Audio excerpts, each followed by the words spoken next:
మా నాయకులు జగన్మోహన్ రెడ్డి గారు రాజధాని పరిరక్షణ సమితి అని చెప్పి ఒక కమిటీ వేసి రాజధాని ప్రాంతంలో ఉన్న రైతులు ఆహ్వానం మేరకు ఏ విధంగా రాజధాని వల్ల వాళ్ళ భూములు కోల్పోయి వాళ్ళ అన్యాయం గురవుతున్నారో మా అన్యాయాన్ని ప్రపంచానికి వెలుగు తీయండి, మా అన్యాయాన్ని మీకు వెల్లడిస్తాం, మా గ్రామాలకు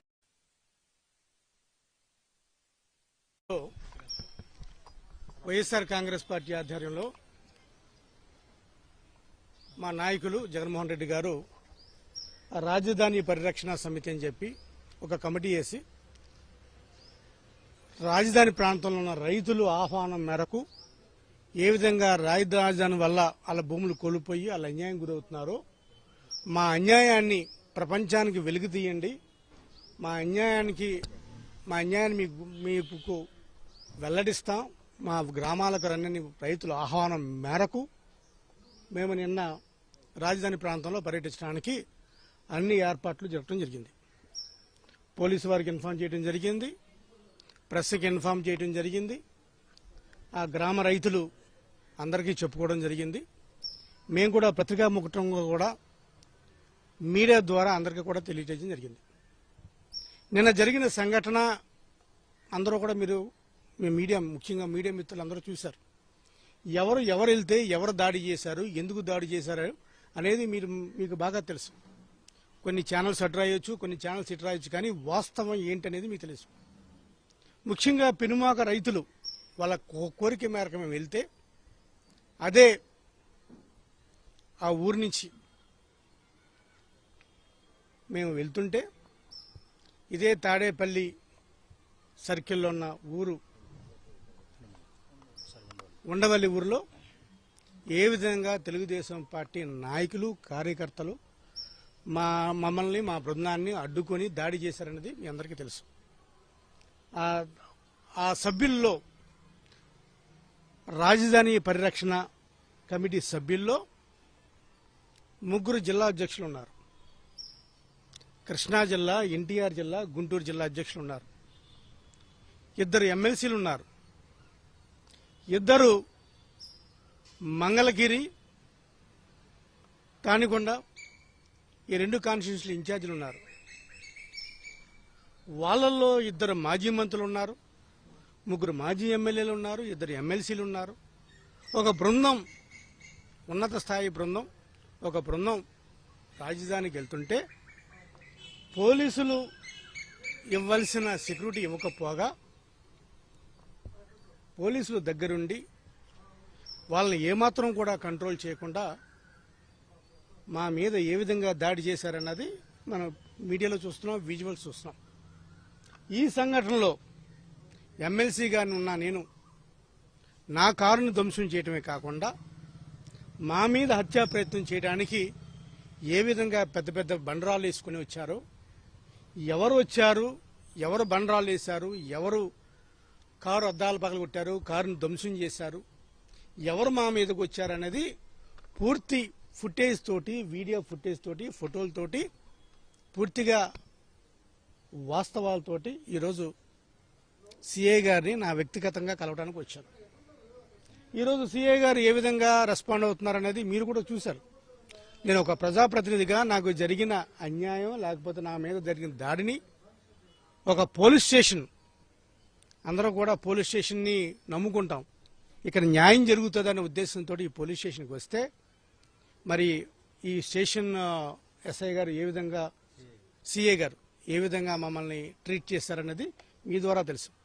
ఎవరన్నా సరే ఏదైనా ప్రజాప్రతినిధి నా మీద దాడి జరిగిందన్నప్పుడు మీ మీద ఎలా దాడి జరిగింది, ఎందుకు దాడి జరిగింది, సరే దాడి జరిగిన వ్యక్తులను ఐడెంటిఫై చేస్తాం, మీకు న్యాయం చేస్తామని చెప్పవలసింది పోయి ఈ దాడి జరగడానికి కారణం మీరే రాకపోయి ఉంటే మా పోలీసు వాళ్ళ మీద రాయి పడేది కాదు, మీరే రాకుండా నా మాట వినకుండా అసలు ఇన్సిడెంటే జరిగేది కాదు, మిమ్మల్ని ఆగమని చెప్పాను అయినా వచ్చారు.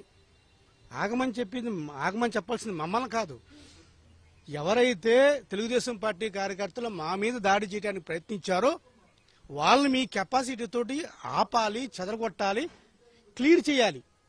అది చేయటం మానేసి వాళ్ళు ఉన్నారు కాబట్టి మీరు రావద్దు, లేకపోతే వాళ్ళ మీద దాడి చేస్తారో, దాడి చేస్తే నాకు సంబంధం లేదు అన్న రీతిగా సీఏ గారు చెప్తుంటే ఇంకా ప్రజాస్వామ్యంలో పోలీసుల పాత్ర ఏంటి, పోలీసులకి ప్రజలకు ఇవ్వాల్సిన రక్షణ ఏంటి, అదేవిధంగా ప్రజాప్రతినిధులకు ఇవ్వాల్సిన రక్షణ ఏది? సీఏ గారు వాయిస్ ఏ విధంగా, ఆ టోను ఏ విధంగా మాట్లాడుతున్నారు మీరందరూ కూడా ప్రత్యక్షంగా చూశారు. నేనే విధంగా మాట్లాడుతున్నాను, ఆయన ఏ విధంగా మాట్లాడుతున్నారు, న్యాయం కోసం వస్తే ఆయన రెస్పాండ్ అవ్వాల్సిన తీరు ఏంటనేది. ఏది ఏమైనప్పటికీ కూడా ఇప్పుడు సీఏ గారిని కూడా మేము ఇచ్చిన కంప్లైంట్ని మేము అడిగింది ఏంటి, ఒక రిసిప్ట్ కాపీ అడిగాం. ఆ రిసిప్ట్ కాపీకి సీఏ గారు ఏమంటారు, కెమెరాలు ఉన్నాయి, ఫోటోలు తీసుకున్నారు, ఫోటోలే సాక్ష్యం. ఇది కాదు ఒక సీఐ గారు చెప్పాల్సిన సమాధానం ఒక ప్రజా ప్రతినిధికి. ఇది ముమ్మాటికి కాదు.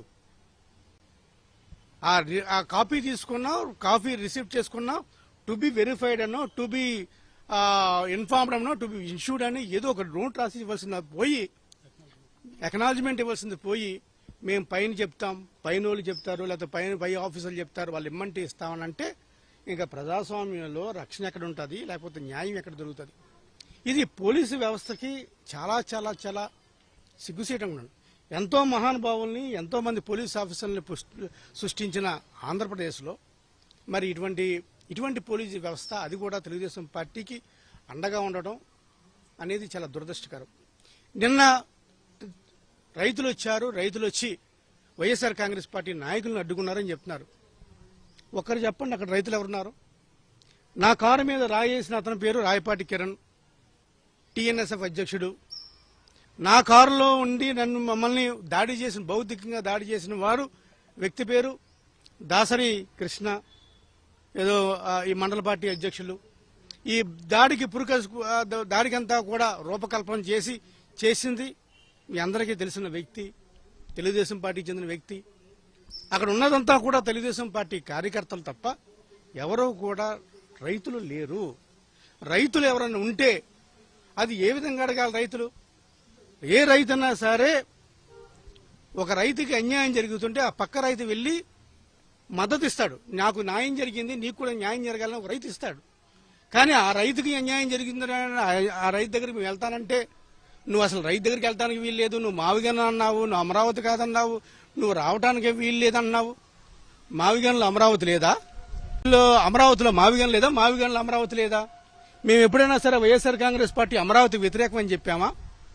అమరావతి పేరు మీద జరిగే అవినీతికి వ్యతిరేకం అని చెప్పాము. అమరావతి పేరుతోటి రైతులకు జరిగే నష్టానికి మేము వ్యతిరేకం అని చెప్పాను తప్ప మేము ఎప్పుడు అమరావతి వ్యతిరేకం అని చెప్పలేదే.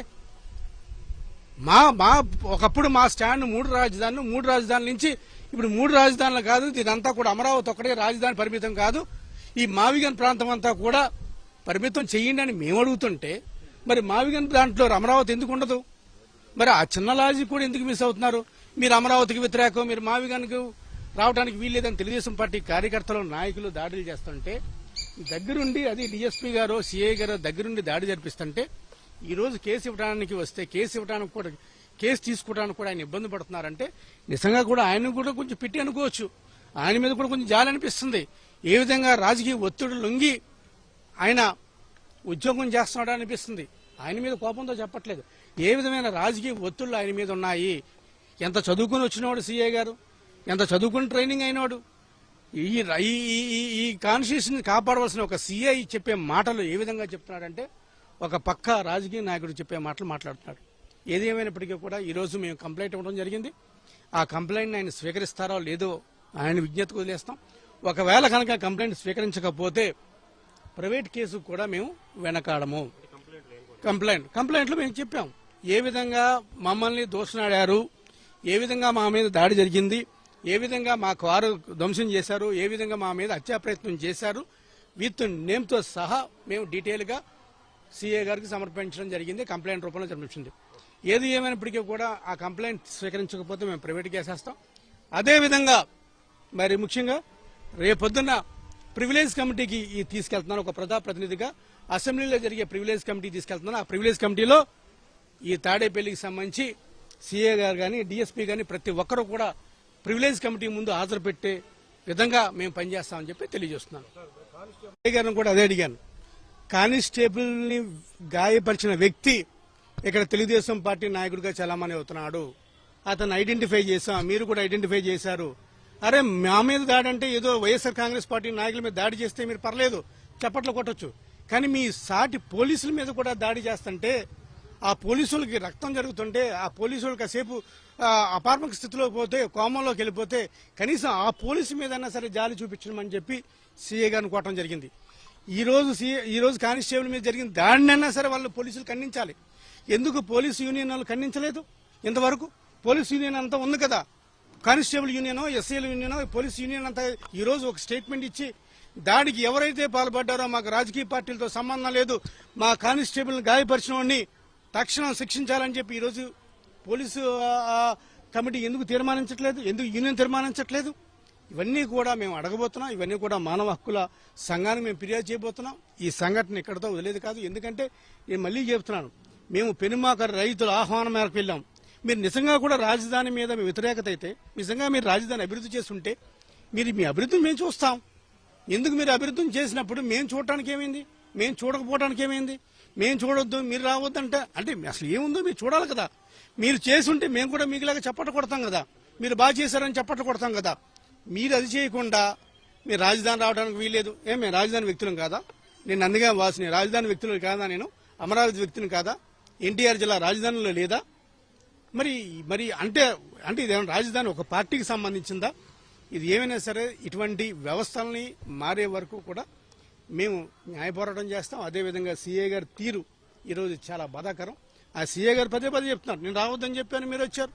నేను రావద్దని చెప్పడానికి ఆయన కాదు, మేము ప్రజా సమస్యలు తెలుసుకోవడం కోసం వెళ్తున్నాం. ప్రజా సమస్యలు తెలుసుకోవద్దు అని చెప్పడానికి ఆయన ఎవరు?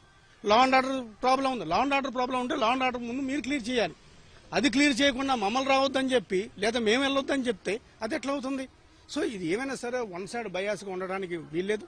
తప్పకుండా ప్రివిలేజ్ కమిటీకి డిఎస్పీ కావచ్చు, సీఏ కావచ్చు, ఎవరైతే ఆ రోజు డ్యూటీలో ఉన్నారో ప్రతి ఒక్కరిని కూడా ప్రివిలేజ్ కమిటీకి యాజ్ ఎమ్మెల్సీగా ప్రివిలేజ్ కమిటీ ముందు పెడతాం.